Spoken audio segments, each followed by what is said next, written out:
नमस्कार। केंद्र में नरेंद्र मोदी सरकार के 12 साल पूरे हो गए हैं। कई रिकॉर्ड भी टूटे हैं और प्रधानमंत्री के तौर पर नरेंद्र मोदी ने भी रिकॉर्ड तोड़ा है, नेहरू जी का। उसकी भी काफ़ी चर्चा हो रही है। लेकिन सवाल ये है कि इन 12 सालों में क्या भारत बदला है? और ये बदलाव क्या सकारात्मक हुआ है या किस दिशा में हुआ है? एक ऐसा मुद्दा भी आज हम ज़रा चर्चा करेंगे उसके बारे में, जिसके बारे में सबसे कम चर्चा होती है, लेकिन इम्पैक्ट अगर हम देखें तो मुझे लगता है कि हर नीति से ज़्यादा उसका होता है, वो है पर्यावरण। पर्यावरण जो आप और हम सबके जीवन पर, हमारी ज़िंदगी पर बहुत गहरी छाप छोड़ता है, हमारी साँसों पर असर डालता है, लेकिन चर्चा बहुत कम होती है। आज हमारे साथ ख़ास मेहमान मौजूद हैं, जिनसे इस मुद्दे पर चर्चा करना सबसे अहम होगा, बाकी मुद्दे भी रहेंगे। केंद्रीय वन और पर्यावरण मंत्री भूपेंद्र यादव जी। नमस्कार। भूपेंद्र जी, बहुत-बहुत स्वागत है आपका। 12 साल की चर्चा हो रही है सर, इतना अहम आपका मंत्रालय है, लेकिन मैं तो पहले ये जानना चाहूँगी कि इन 12 सालों में अगर हम 2014 के भारत की बात करें, तब से 2026 का भारत, मंत्री नहीं एक नागरिक के तौर पर आपको क्या लगता है, क्या बदलाव आया है? पिछले 12 साल जो है, अगर हमारे देश की यात्रा जो प्रधानमंत्री नरेंद्र मोदी जी के नेतृत्व में हुई है, वो यात्रा एक विश्वास की, संकल्प की, विकास की और सुशासन की यात्रा रही है। 12 साल पहले इस देश में रोज़ कोई ना कोई घोटाला होता था, हुँ, पॉलिसी पैरालिसिस था, हुँ, राष्ट्रीय सुरक्षा को खतरा था और सामाजिक तनाव थे। अगर 12 साल में आप देखेंगे तो शासन में पारदर्शिता रही। पारदर्शिता को लाने के लिए डिजिटल बेस्ड गवर्नेंस को अपनाया गया और डिजिटल बेस्ड गवर्नेंस का जो सबसे बड़ा लाभ हुआ कि जो सरकार की योजनाओं का लाभ है, जनधन खाते से लेकर प्रधानमंत्री आवास तक, किसान सम्मान निधि से लेकर सामाजिक सुरक्षा की पेंशन तक, ये सब लोगों को सीधा उनके खातों में मिलने लगी और गवर्नेंस में एक बहुत बड़ा परिवर्तन आया। अगर 12 वर्षों में राष्ट्रीय सुरक्षा की दृष्टि से देखें तो भारत ने अपनी सीमाओं की सुरक्षा के लिए हुँ, अनेक ऑपरेशन किए। हुँ, 370 जैसी धारा को समाप्त करके राष्ट्रीय एकता के विषयों को आगे बढ़ाया गया। सामाजिक तनाव के जो विषय थे उनको सॉल्व किया गया। राम जन्मभूमि का विषय तो सॉल्व हुआ ही है। लेकिन अगर आप 12 वर्षों में देखेंगे तो महिलाओं के अधिकार का विषय जो लंबित था उस पे सरकार दृढ़ता से आगे बढ़ी। हुँ, 3 तलाक जैसे संवेदनशील विषयों पे सरकार ने हस्तक्षेप किया और टेक्नोलॉजी, टेक्नोलॉजी से गवर्नेंस हुँ। और गवर्नेंस से सबका साथ सबके विकास की चीज़ को नीचे तक पहुंचाना, इसको हम आगे बढ़ाने में कामयाब रहे। प्रधानमंत्री जी नरेंद्र मोदी जी का नेतृत्व, उनकी दूरदर्शिता, उनका दृढ़ संकल्प और उनका एक जनता के प्रति लगाव का माहौल, इसने 12 वर्षों में भारत में लोकतंत्र को आगे बढ़ाया और लोकजन को मजबूत करने का काम किया। भूपेंद्र जी, आपने जितने मुद्दे बताए, ये तो सारे ही अपने आप में एक से बढ़कर एक से बढ़कर एक है। मतलब इसमें से ये चूज़ करना कि कौन-सा बड़ा है, बड़ा कठिन होगा। लेकिन फिर भी अगर मैं जानना चाहूँ, मोटे अक्षर में जब इन 12 सालों का इतिहास लिखा जाएगा, मतलब उसकी चर्चा होगी, नंबर 1 पे आप क्या देखेंगे?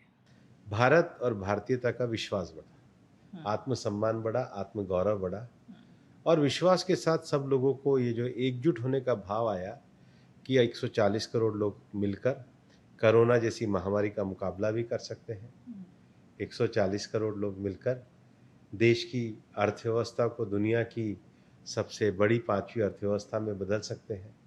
140 करोड़ लोगों की जो भावनाएं हैं वो स्पेस में भी भारत की शक्ति को बढ़ा सकती है, डिफेंस में नारी शक्ति को नेतृत्व में आगे बढ़ा सकती है और सिविल क्षेत्र में सब समान आधार पर विकास कर सकते हैं। तो ये जो भावनाएं हैं और इनकी जो अभिव्यक्तियाँ कुछ हमें सफलताओं में दिखती है, तो भारत का विश्वास, आत्मसम्मान और गौरव बढ़ा है। मोदी जी ने सबसे लंबे समय तक अपना जो एक प्रधानमंत्री के तौर पर जो राजनीतिक यात्रा है, उसमें भी एक रिकॉर्ड बनाया है। इस मुद्दे को एक अलग तरीके से देखा भी जा रहा है और ये माना जा रहा है कि मतलब इतिहास जब लिखा जाएगा, एक इतिहास होगा कि नेहरू जी का इतिहास, जिसमें कि वो लेकर के आए थे जब देश आज़ाद हुआ, उसके बाद का भारत और ये है विकसित भारत की नींव। दोनों में क्या अंतर पा रहे हैं आप? प्रधानमंत्री नरेंद्र मोदी जी ने न केवल प्रधानमंत्री के रूप में भारत में एक प्रमुख गैर कांग्रेसी प्रधानमंत्री के रूप में अपनी इस मुकाम को हासिल किया है, उन्होंने 25 वर्ष तक प्रशासनिक मुखिया रहने का भी एक बहुत बड़ा सुअवसर प्राप्त किया है और गुजरात के मुख्यमंत्री से लेकर और भारत के प्रधानमंत्री के रूप में हुँ, सर्वाधिक काल पूरा करने वाले प्रधानमंत्री जी ने हुँ, एक विषय को बताया है कि लोकतंत्र में अगर आप सेवा, संकल्प और समर्पण के भाव से चलते हैं, तो जनता आपको सिर आँखों पे बैठाए रखती है। हुँ, आज पूरी दुनिया की हालत आप देखिए, दुनिया में किसी भी देश में राजनीतिक जो लोकतांत्रिक तरीके से चुने हुए नेता हैं, वो 2 से ज़्यादा चुनाव तो सफल कर ही नहीं पाते। हुँ, 25 वर्ष तक लगातार जनता का समर्थन मिलना, ये उनकी इस दृढ़ता को दर्शाता है, उनकी इस पारदर्शिता को दर्शाता है, उनके नेतृत्व के इस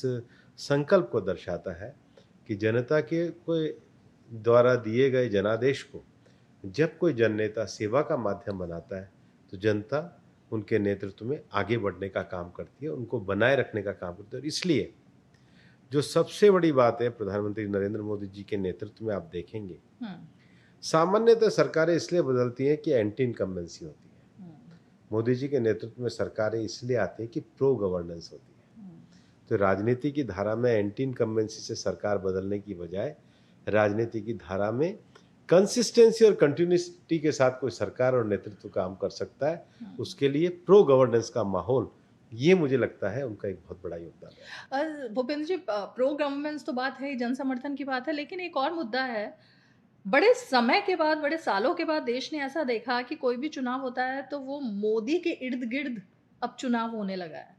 विपक्ष का एजेंडा जो है हर चुनाव में वो मोदी के इर्द-गिर्द होने लगा। ये पर्सनैलिटी ड्रिवन जो एक देश ने देखा, ये आपको बदलाव क्यों लगता है अब भारत में आया? इसमें सीधा उनका जो नेतृत्व और उनकी जो नेतृत्व क्षमता है, हुँ, उसका बहुत बड़ा योगदान है। और देखिए, विपक्ष जो है इस देश में मुद्दे आधारित राजनीति को, विषय को ही भूल गया है। अच्छा, उनको ये भी नहीं पता होता है कि उनके मुद्दे हैं कहाँ। हुँ, 12 साल में विपक्ष तो 2 बार तो अपना नाम बदल चुका है। हुँ, यूपीए से इंडिया 2 बार तो उन्होंने अपना नाम बदल लिया। अनेकों बार उन्होंने अपने साथी बदल लिए। मतलब पिछला एक चुनाव ऐसा है जिसमें वो डीएमके के साथ लड़े और सरकार बनी तो दूसरी पार्टी के साथ पाए। कांग्रेस। तो हाँ, जिनका ना साथियों का भरोसा है, हुँ, ना अपने नाम का भरोसा है। हुँ? मतलब बगल के साथी और खुद के नाम, हुँ, उसी में उनको संशय हो रहा है, तो हुँ, उनके आरोपों में कहाँ दम है? हुँ। भूपेंद्र जी, अब मैं ज़रा आपके मंत्रालय पर आऊँ, लेकिन एक सवाल तो बहुत बनता है कि आपका मंत्रालय बहुत अहम है। मतलब हमारी साँसें जो हैं, एक तरीके से इस मंत्रालय से जुड़ी हुई हैं। जब से आपने ये वाला मंत्रालय सँभाला, क्या कोई ऐसी बात जो नरेंद्र मोदी, क्योंकि उनके लिए भी पर्यावरण बहुत अहम मुद्दा है, वो देखते हैं इस मुद्दे को अहम तरीके से। कोई ऐसा टिप्स जो उन्होंने दिया हो या ऐसी बात जो आपको हमेशा याद रहेगी? देखिए, उन्होंने पर्यावरण मंत्री रहते हुए हमें 2 बड़े अ, विषय उन्होंने दिए और जिसे भारत की जनता ने और पूरी दुनिया ने भी अपनाया। पहला, मिशन लाइफ। ये जो पर्यावरण अनुकूल जीवन शैली के लिए मिशन लाइफ को हम उपयोग करके किस प्रकार से पर्यावरणीय चुनौतियों का सामना कर सकते हैं, ये प्रधानमंत्री जी का बहुत बड़ा योगदान रहा है। दूसरा, एक पेड़ माँ के नाम। हुँ, आज हम अपनी सांसों की तो चिंता कर रहे हैं, हुँ, लेकिन हम अपने वाहन से कार्बन एमिशन निकाल रहे हैं। हुँ, उन्होंने कहा है कि अगर आप कार्बन एमिशन निकलता भी है मनुष्य की गतिविधियों से, तो उसका एक तरीका है कि हम एक पेड़ माँ के नाम पे लगाकर हुँ, हमें जन्म देने वाली माँ हुँ, और हमारा पालन पोषण करने वाली धरती माँ, हुँ, इससे भावनात्मक जुड़ाव रखते हुए हम अपनी कृतज्ञता अर्पित करें। प्रधानमंत्री जी के नेतृत्व में भारत ने बड़े क्लाइमेट एक्शन प्रोग्राम्स में अपनी भूमिका निभाई हुँ, और इसलिए जब मैं G20 की बैठक में गया और UNFCCC के जो पेरिस एग्रीमेंट के 10 साल पूरे होने पर UNFCCC के द्वारा जो एक प्रस्तुतिकरण किया गया, प्रेजेंटेशन किया गया, उसमें उन्होंने कहा कि दुनिया में पेरिस एग्रीमेंट के बाद जो बहुत सकारात्मक बदलाव हुए, उसमें भारत ने जो सोलार में अपनी क्षमता को बढ़ाया है, वो उसकी लीडरशिप क्वालिटी को बताता है। 53 टाइम्स हमने अपनी सोलार की कैपेसिटी को प्रधानमंत्री जी के नेतृत्व में बढ़ाया है। और अभी जो तुरंत ही रिपोर्ट आई है जो इंटरनेशनल रिन्यूएबल एनर्जी की, भारत सोलर उत्पादन में दुनिया के दूसरे नंबर का देश बना है। तो जो क्लाइमेट चेंज की जो समस्या है, उसका जो समाधान है, उस निराकरण को करने का काम भी प्रधानमंत्री जी के नेतृत्व में हुआ है। प्रधानमंत्री जी के नेतृत्व में जो एक बड़ा काम हुआ है कि भारत ने दुनिया में, जो हमेशा उनका एक मार्गदर्शन रहता है कि दुनिया की जो क्लाइमेट चेंज की समस्या है, भारत उसमें समाधान की भूमिका निभाए, समस्या ना बने। और इसलिए 2015 में पेरिस एग्रीमेंट के बाद भारत ने जो दुनिया के एनडीसी के लक्ष्य दिए, उनको समय से पहले भारत ने 2 लक्ष्यों को प्राप्त किया है। तो ये भी एक बड़ी उपलब्धि है। क्लाइमेट एक्शन प्रोग्राम एक बड़ी उपलब्धि है। और प्रधानमंत्री जी का जो विजन है, वो तो हम उसके लिए तो हम काम कर ही रहे हैं। अब जब दुनिया में नेट ज़ीरो की बात होती है, भारत क्लाइमेट को लेकर के अब उस मुकाम तक पहुँचा है जहाँ पर कि अब बाकी देशों की बात नहीं माननी होती बल्कि भारत की बात को अब माना जाता है। ये भी तो बदलाव है। नेट ज़ीरो को लेकर के हमने 2070 का एक लक्ष्य तय किया है। हाँ। नेट ज़ीरो का लक्ष्य केवल तकनीकी में परिवर्तन नहीं है। नेट ज़ीरो के लक्ष्य के लिए वाटर कंजर्वेशन से लेके जो नए शहर बन रहे हैं, नए शहरों में जो नए आवास बन रहे हैं, वो कितने जलवायु अनुकूल बने, हमारी सार्वजनिक परिवहन व्यवस्था कैसी बने, हमारे उत्पादन की क्षमता कैसे बढ़े, नई जो हमारे रिन्यूएबल एनर्जी की जो क्षमताओं के आधार पे विकास कैसा हो, इसको लेकर के जो लक्ष्य है, वो पूरी तरीके से भारत ने दुनिया के सामने रखा है। भूपेंद्र जी, मैं जब रिसर्च कर रही थी आपके इंटरव्यू के लिए, तो मैंने देखा कि मतलब इतने काम, प्रोजेक्ट चीता, मतलब क्लाइमेट जस्टिस, फिर बिग कैट अलायंस, एक के बाद मैनग्रोव कवर में रिकॉर्ड वृद्धि, मतलब इतनी लंबी लिस्ट है। आपको लगता है ये मंत्रालय अंडररेटेड हो गया? मतलब लोगों को पता ही नहीं लग पाता, आप अंदर खाने सब काम करते चले जाते हो? नहीं, अंडररेटेड की बात नहीं है। देखो, ये हमारे मंत्रालय का 3 तरह की ज़िम्मेदारियाँ हैं। हाँ। पहला है कि हमारा मंत्रालय एक रेगुलेटरी मिनिस्ट्री है। तो जो दोनों विषय चलते हैं, क्लाइमेट चेंज के विषय चलते हैं और क्लाइमेट चेंज के विषय के साथ जो हमारे कंज़र्वेशन के विषय चलते हैं, उसमें हम अनेकों मंत्रालयों के समन्वय का कार्य करते हैं। उसके लिए पॉलिसी बनाते हैं। जैसे सॉलिड वेस्ट मैनेजमेंट है, तो हाउसिंग मिनिस्ट्री के लिए काम है अर्बन, लेकिन सॉलिड वेस्ट मैनेजमेंट के रूल हम बनाते हैं। ऐसे ही जो सर्कुलर इकोनॉमी के इशू हैं, चाहे मिनिस्ट्री ऑफ एनर्जी से जुड़े हुए हों, चाहे मिनिस्ट्री ऑफ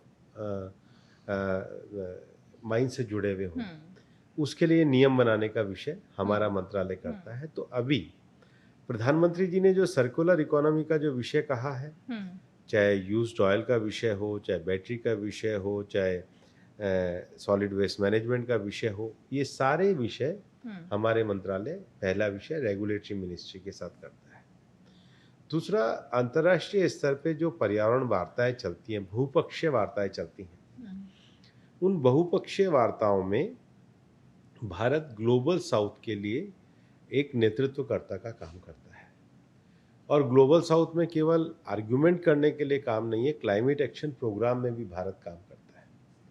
इसलिए इंटरनेशनल सोलर अलायंस के माध्यम से रिन्यूएबल की क्षमता को बढ़ाना, CDRI के माध्यम से बाढ़, सूखा जैसी प्राकृतिक आपदाओं के लिए कैपेसिटी बिल्डिंग को बढ़ाना, इंटरनेशनल बिग कैट अलायंस के माध्यम से बायोडायवर्सिटी कंजर्वेशन के लिए कार्य करना, इंटरनेशनल बायोफ्यूल्स अलायंस के माध्यम से जो दुनिया में जो प्राकृतिक ईंधन का विषय, उसकी क्षमताओं को आगे बढ़ाने का काम करना, लीडरशिप और इंडस्ट्रियल ट्रांसफॉर्मेशन के माध्यम से जहाँ पर ज़्यादा कार्बन एमिशन होता है, उन इंडस्ट्रियल सेक्टर्स के नॉलेज शेयरिंग की क्षमताओं को बढ़ाना।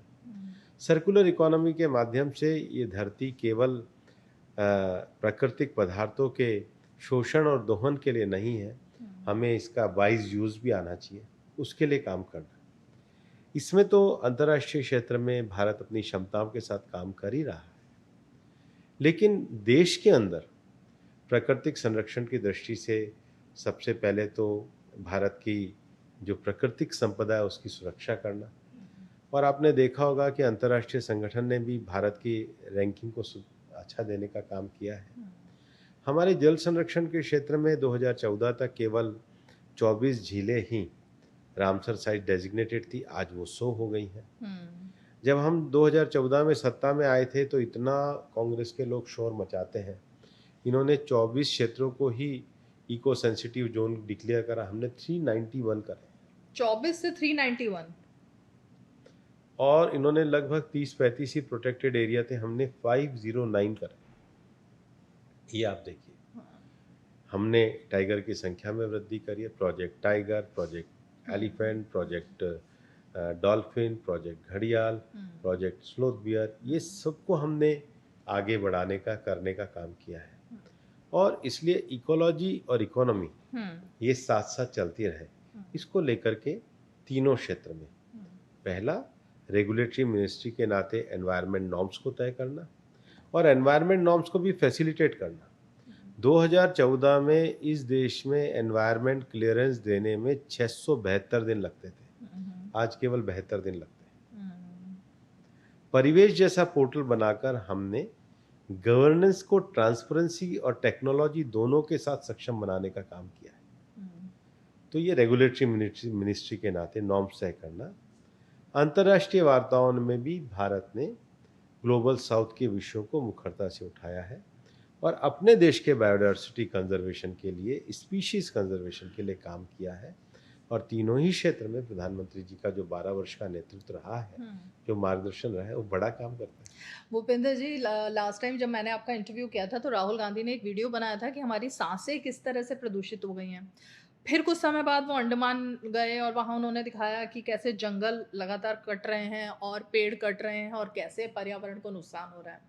अब वो कह रहे हैं आर्थिक सुनामी आने वाली है, आर्थिक इमरजेंसी लगने वाली है। ये सब जो नैरेटिव चल रहा है, ये क्या है ये नैरेटिव?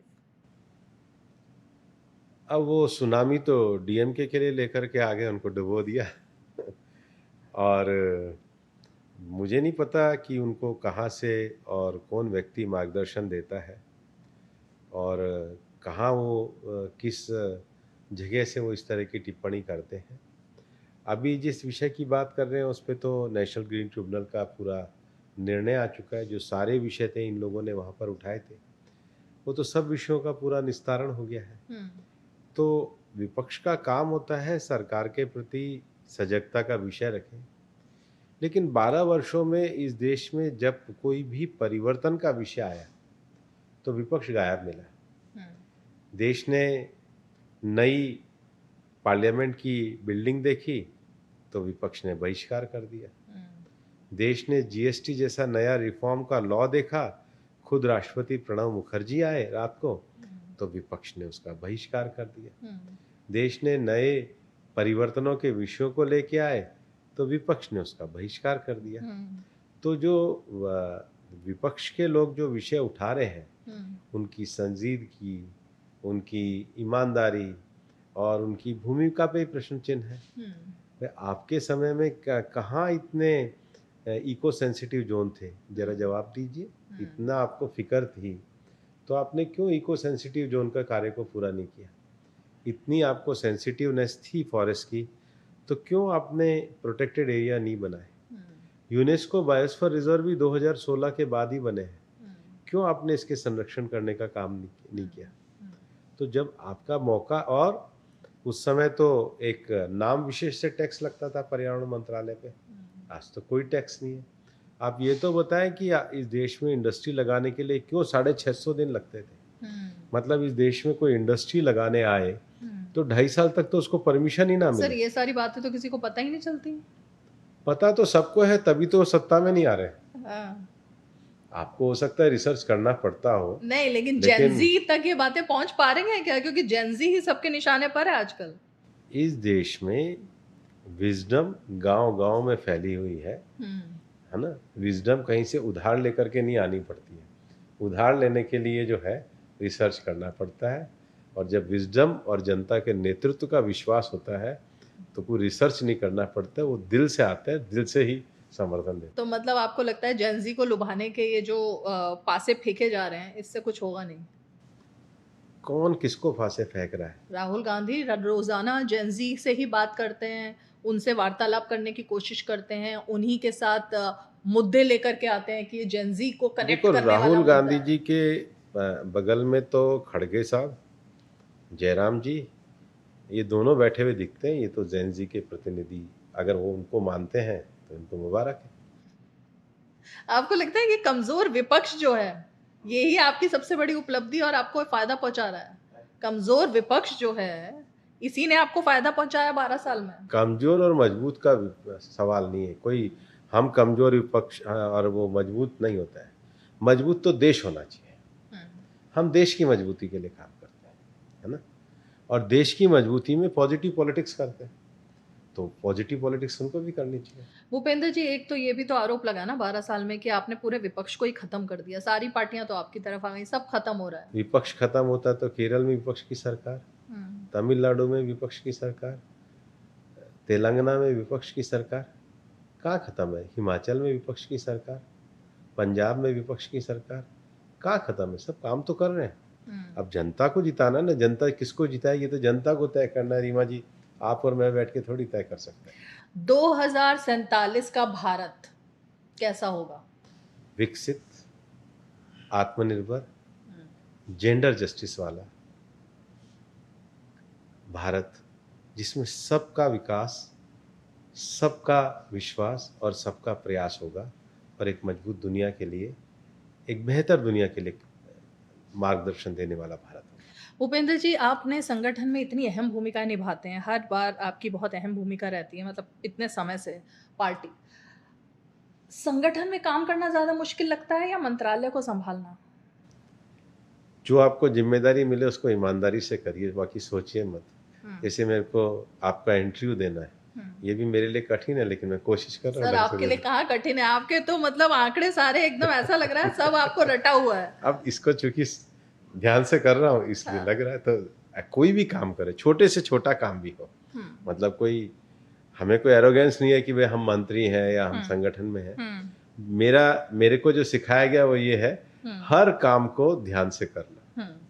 क्योंकि सर हम पॉडकास्ट स्टाइल में कर रहे हैं, अगले 2 मिनट और बचे हैं, मैं जल्दी जल्दी से फास्ट फॉरवर्ड सवाल पूछूंगी। मैं भी फास्ट फॉरवर्ड उत्तर दे दूंगा। नरेंद्र मोदी जी के लिए आप अगर एक लाइन में व्याख्या करना चाहें, क्या होगी? एक आदर्श नेतृत्व। विकसित भारत सपना है या संकल्प है? संकल्प। भारत की सबसे बड़ी ताकत आज क्या है? भारत की जनता। भारत की सबसे बड़ी चुनौती क्या है? विपक्ष का अविश्वास। और विपक्ष की सबसे बड़ी कमजोरी क्या है? अपना आत्मनिरीक्षण करे, उन्हीं को पता लग जाएगा जी। वो खुद अपना आत्मनिरीक्षण कर ले, उनको पता लग जाएगा। अगले 10 साल में जो एक काम सबसे जरूरी है और वो करना पड़ेगा? Women empowerment. और पर्यावरण के क्षेत्र में क्या 10 साल के बाद भारत कहाँ होगा? जो हमारे भारतीय जीवन पद्धति है उसको दुनिया स्वीकार करेगी, और जो वैकल्पिक ऊर्जा का क्षेत्र है उसमें हम आत्मनिर्भर बनेंगे। नरेंद्र मोदी जी से जो आपने उनके साथ राजनीतिक जीवन में जो बात सीखी है, जिसको आपने गांठ बांध लिया है, वो क्या है? मेहनत करना, सार्वजनिक जीवन में ईमानदार रहना। बीजेपी की सबसे बड़ी मजबूती? पार्टी का आंतरिक लोकतंत्र। और देश का लोकतंत्र? उसके लिए हम समर्पित हैं।